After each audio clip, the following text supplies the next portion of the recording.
आज आपण caramel custard pudding बघूया। अतिशय सोपी रेसिपी आहे आणि कमी साहित्यात तयार होते। चला तर मग सुरुवात करूया।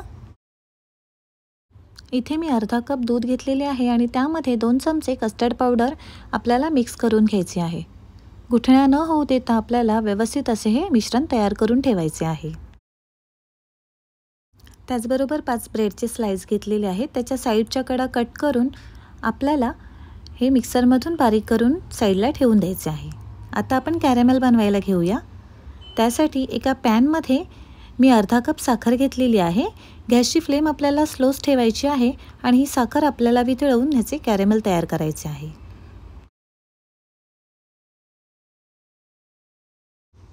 या कॅरेमेलचा कलर थोडा चेंज होत आला, थोडासा गोल्डन कलर यायला लागला की आपण अजून 2 ते 3 मिनिटे हे कॅरेमेल परतून घेणार आहोत आणि गॅसची फ्लेम बंद करणार आहोत। आपले कॅरेमेल तयार आहे। आता हे आपण एका केक टिन मध्ये ओतायचे आहे आणि हा केक टिन सेट होण्यासाठी साइडला ठेवून द्यायचा आहे। तोपर्यंत आपण पुडिंगचे मिश्रण तयार करायला घेऊया। इथे मी 2 कप दूध घेतलेले आहे। हे आपण उकळत ठेवायचे आहे।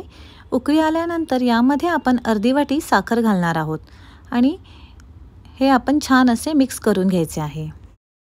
आता आपण या दुधामध्ये जे कस्टर्ड पावडरचे मिश्रण बनवलेले ना ते ॲड करायचे आहे। ते ॲड करून आपण मिक्स करून घेऊया आणि त्यानंतर आपण ब्रेड ॲड करायचा आहे आणि छान असे हे मिश्रण उकळू द्यायचे आहे। थोडे थोडे ब्रेडचे मिश्रण ॲड करत आपल्याला हे दूध सतत ढवळत राहायचे आहे आणि छान अशी स्मूथ पेस्ट करून घ्यायची आहे। या दुधाला पुन्हा उकळी आली आणि थोडेसे घट्ट होत आले की आपले हे पुडिंगचे मिश्रण तयार आहे। आता आपण हे ह्या केक टिन मध्ये ओतायचे आहे।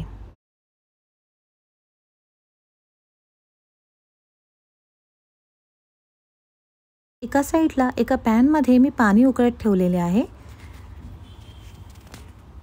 हे मिश्रण ओतून झाल्यानंतर मी या टिनला ॲल्युमिनियम फॉइलने कव्हर करणार आहे। ॲल्युमिनियम फॉइल अवेलेबल नसेल तर आपली स्टीलची प्लेट ठेवली तरीही चालेल।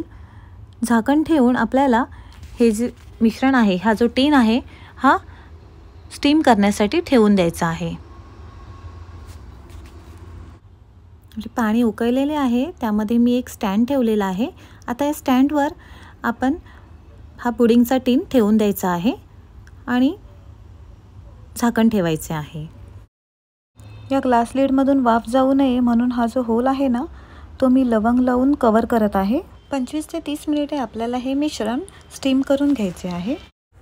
अर्ध्या तासानंतर गॅस बंद करून हा टिन मी बाहेर काढून घेते आणि थोडासा थंड होऊ देते। थंड झाल्यानंतर सेट होण्यासाठी मी 2 तास फ्रीजमध्ये हे मिश्रण ठेवून देणार आहे। हा टिन ॲल्युमिनियम फॉइल काढून मी सेट होण्यासाठी फ्रीजमध्ये ठेवून दिलेला। आता हा थंड झालेला आहे, तुम्ही पाहू शकता छान सेटसुद्धा झालेला आहे। एका सुरीच्या सहाय्याने मी याच्या साईडच्या कडा आहेत ना त्या थोड्याशा मोकळ्या करून घेते। आता आपण या टिनवर अशा पद्धतीने प्लेट उलटी करायची आहे आणि पुन्हा प्लेट सरळ करून आपल्याला हा टिन डिमोल्ड करून घ्यायचा आहे।